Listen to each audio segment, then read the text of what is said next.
आपका मेरे YouTube channel पर फिर से स्वागत है। आज करेंगे हम कविता उत्साह। यह 10वीं कक्षा की कविता है और कवि सूर्यकांत त्रिपाठी निराला द्वारा लिखी गई है। सूर्यकांत त्रिपाठी निराला जी का बादल पसंदीदा विषय होता है। ये एक आह्वान गीत है, पुकार रहे हैं, बुला रहे हैं। क्या कहते हैं सूर्यकांत जी?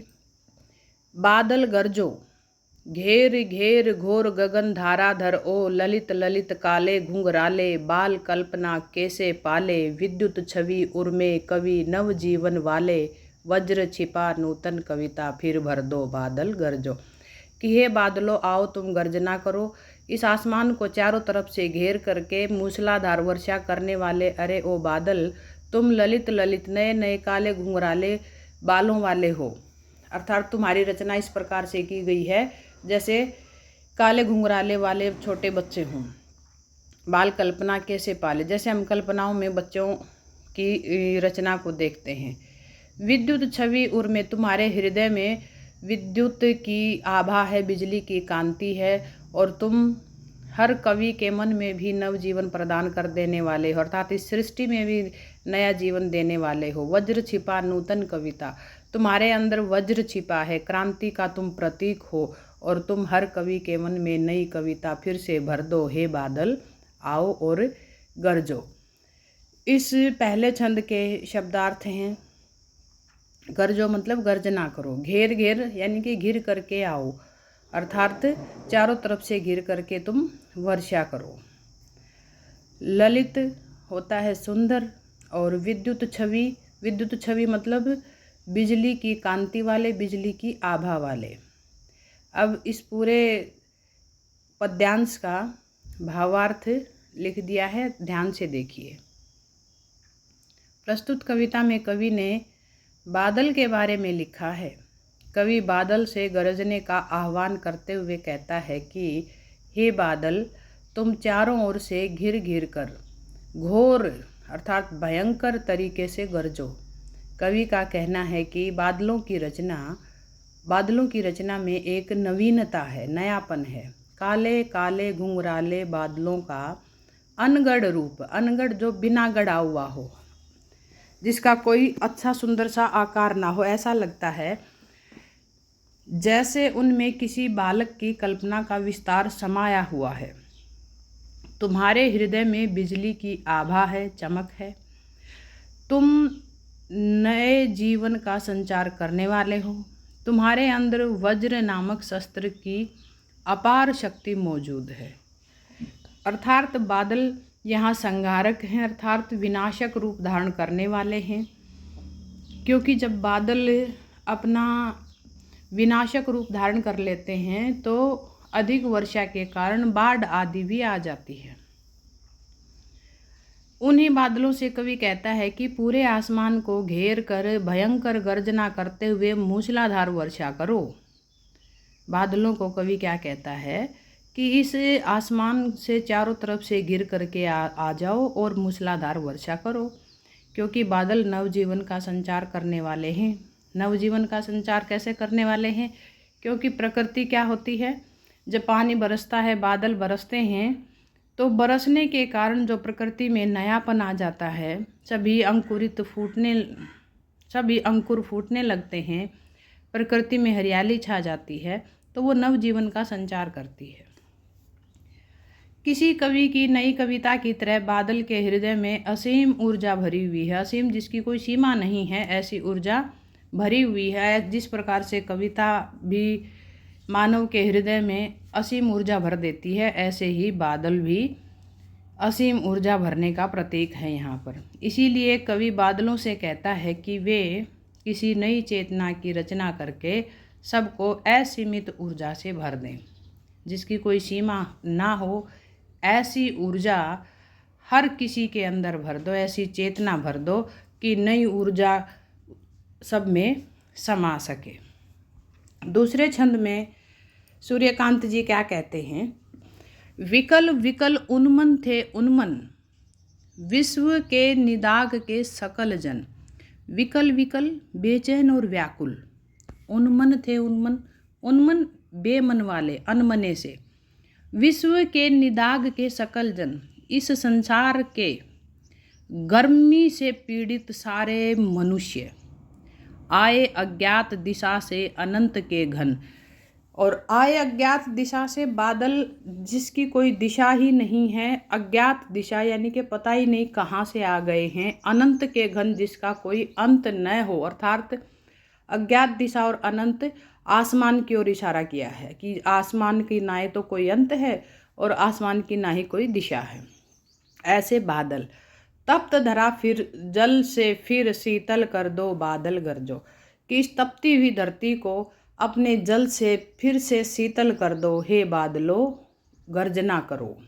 इस प्रकार से दूसरे छंद में कवि ने कहा है। और इसमें कुछ मुख्य शब्द हैं, उनके शब्दार्थ देखिए।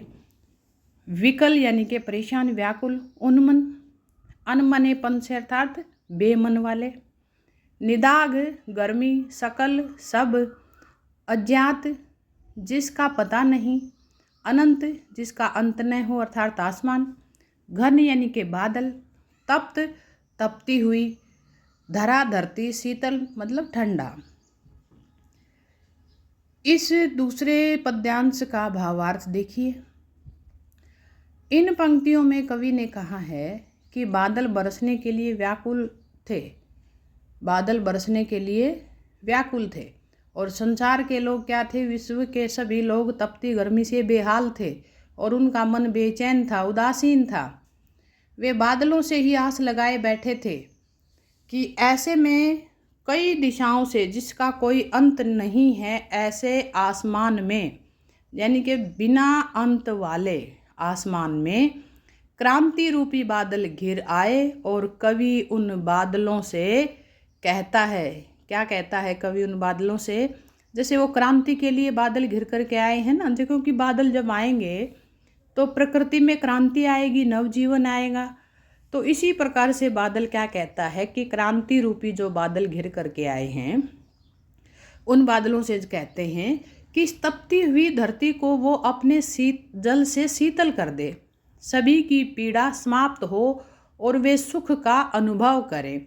ऐसा कवि कह रहे हैं कि अपने जल से इस संपूर्ण सृष्टि को, इस धरती को जो गर्मी से तप रहे थे, उनको उनकी सारी पीड़ा को समाप्त कर दें और उनको सुख का अनुभव करा दें।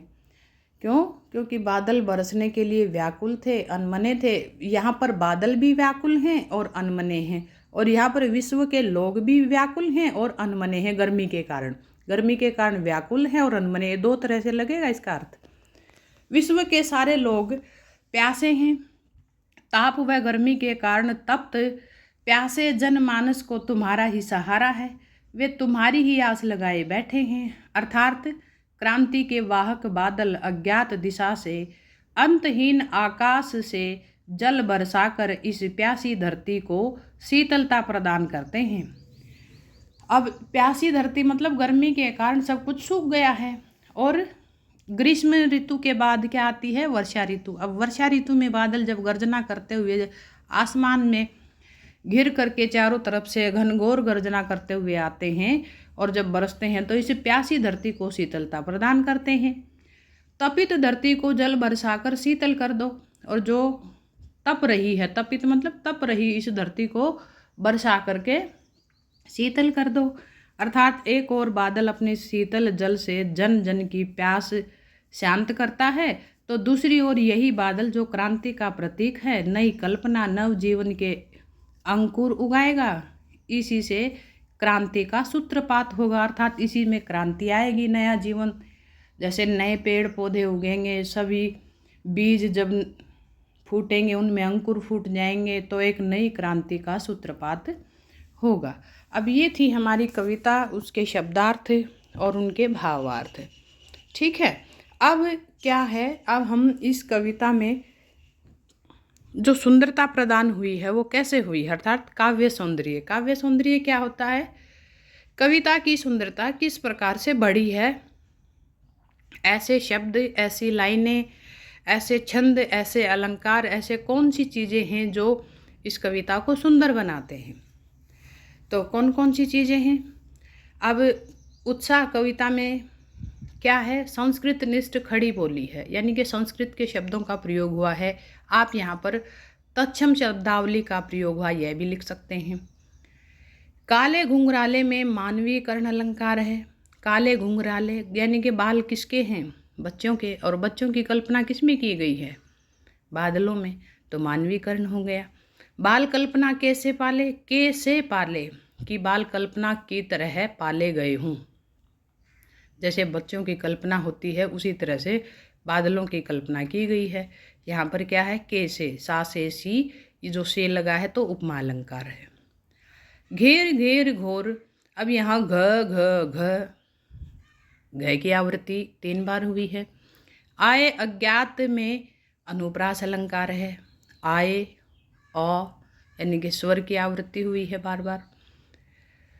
घेर घेर, ललित ललित और विकल विकल, एक ही शब्द की आवृत्ति 2 बार। घेर घेर, ललित ललित, विकल विकल, इनमें क्या है, पुनरुक्ति प्रकाश अलंकार है, यानी कि एक शब्द की आवृत्ति 2 बार हो और उनका अर्थ वही रहे जो पहले वाले का था, वहाँ पर पुनरुक्ति प्रकाश अलंकार होता है।